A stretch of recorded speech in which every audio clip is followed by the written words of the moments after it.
दोस्तों नमस्कार, मेरा नाम है राजेंद्र प्रताप सिंह और प्रस्तुत है महान क्रांतिकारी चंद्रशेखर आज़ाद जी की जयंती पर उनकी काल्ट पिस्टल जिसे वे बमतुल बुखारा कहते थे, उसके बारे में आज ये जानते हैं। वीडियो को देखने से पहले चैनल को सब्सक्राइब जरूर कर लीजिए। तो फिर आइए शुरू करते हैं। चंद्रशेखर आज़ाद जी का जन्म 23 जुलाई 1906 को मध्य प्रदेश के भावरा नामक गांव में पंडित सीताराम तिवारी के घर उनका जन्म हुआ। आज़ाद का प्रारंभिक जीवन आदिवासी बाहुल्य क्षेत्र में भील जनजाति के बालकों के साथ धनुष बाण चलाने में बीता और लगातार अभ्यास करने से निशानेबाजी में वे माहिर हो गए। उन्होंने बेहद कम उम्र में ही अपनी जिंदगी को देश के नाम कर दिया। वे भारत में क्रांति के अग्रदूत थे और काकोरी कांड, लाला लाजपत राय की शहादत का बदला लेने के लिए लाहौर में ब्रिटिश सहायक पुलिस अधीक्षक जेपी सैंडर्स पर गोली चलाने की घटना जैसे अनेकों घटनाओं में वे शामिल थे और ब्रिटिश पुलिस उनकी तलाश कर रही थी। उन्होंने ठान लिया था कि वे कभी अंग्रेजों के हाथ नहीं आएंगे और इस संकल्प के साथ आखिरी सांस तक वे आज़ाद ही रहे। 27 फरवरी 1931 को इलाहाबाद के अल्फ्रेड पार्क यानी कि कंपनी बाग में वे अपने साथियों के साथ बैठे बात कर रहे थे। तभी उनके किसी सहयोगी के द्वारा विश्वासघात करने के कारण ब्रिटिश पुलिस, जो कि नजदीकी कर्नलगंज थाना था, उन्हें आकर घेर लिया और 27 फरवरी के दिन उन्होंने अपनी पार्टी के एक सदस्य सुखदेव राज से इसी अल्फ्रेड पार्क में गुप्त मीटिंग की योजना बनाई। किसी भेदिए ने यह सूचना British police officer Mister Nott Bower को दे दी। Hello, CID in-charge Nott Bower this side. DSP Thakur Vishweshwar Singh से बात कराओ, अर्जेंट मैटर है। सलाम साहब, डीएसपी सिंह बोलता हूँ। सिंह, 30 आर्म सिपाही लेकर अल्फ्रेड पार्क के पास मिलो फौरन। आपका मतलब कंपनी बाग? यस, कंपनी बाग। क्वेश्चंस पूछ के टाइम मत वेस्ट करो, जल्दी करो। इस गद्दारी से बेखबर आजाद कंपनी बाग पहुंच चुके थे और पार्क में छुपे हुए थे। सुखदेव राज भी इलाहाबाद में अपने छुपने के ठिकाने से निकलकर उनसे मिलने तयशुदा जगह पर पहुंच गए। आजाद कहीं दिख नहीं रहे थे। सुखदेव ने उन्हें ढूंढना शुरू किया और आखिर वो दोनों मिल गए। गुरुजी, गुरुजी, गुरुजी। सुखदेव, किसी ने तुम्हारा पीछा तो नहीं किया? आप निश्चिंत रहें गुरुजी, मैंने यहां आते वक्त पूरी सावधानी बरती है। शाबाश सुखदेव, शाबाश। मैंने तुम्हें यहां बहुत जरूरी मंत्रणा के लिए बुलाया है। जी बताइए।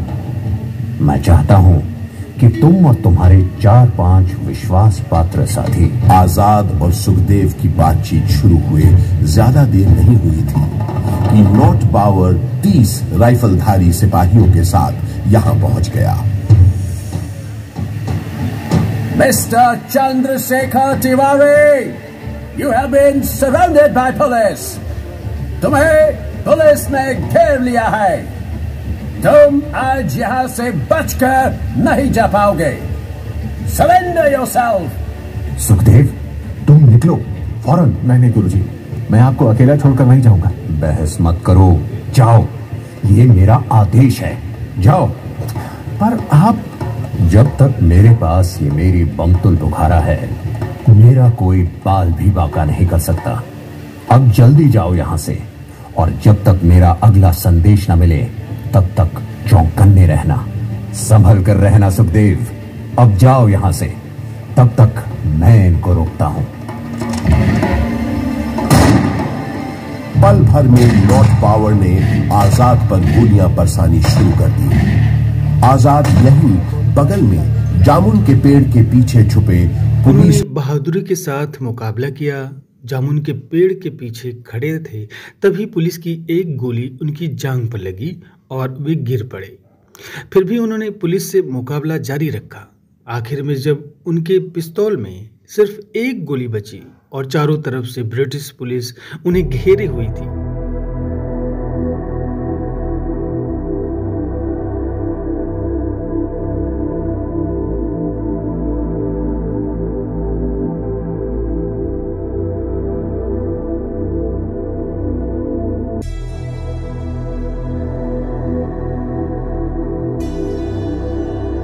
तब उन्होंने अपनी पिस्तौल, जिसे वे बमतुल बुखारा कहते थे, को अपनी कनपटी पर रखकर ट्रिगर दबा दिया और जीवित अवस्था में पुलिस द्वारा ना पकड़े जाने के प्रण को पूरा किया और शहीद हो गए।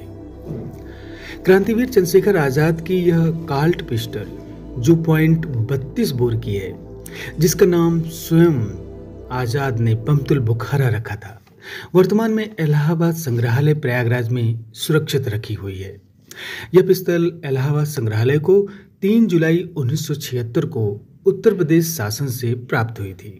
इसे केंद्र सरकार को नॉट बाबर ने दिया था, जो अंग्रेजों से आजाद की मुठभेड़ के समय इलाहाबाद के पुलिस अधीक्षक थे।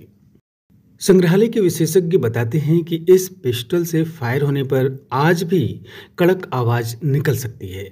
यह हैमरलेस सेमी ऑटोमेटिक है, यानी इसमें आम शस्त्रों की तरह झटका नहीं लगता। इसमें 8 बुलेट की एक मैगजीन लगती है। इसकी मारक क्षमता करीब 20 मीटर है। यह अंग्रेजों के द्वारा शस्त्रों में अपनाई गई तकनीक से आगे की थी। इससे फायर होने पर धुआं नहीं निकलता है। इलाहाबाद संग्रहालय इसे साल में 2 बार साफ कराता है।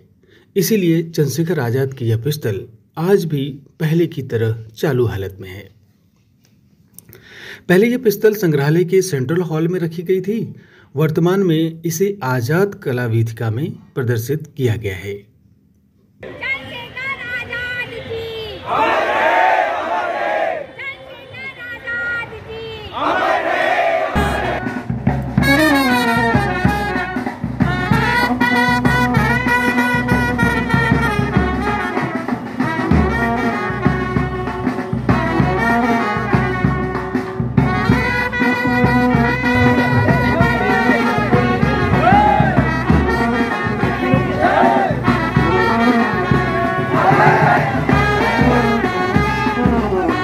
तो फिर आज बस इतना ही।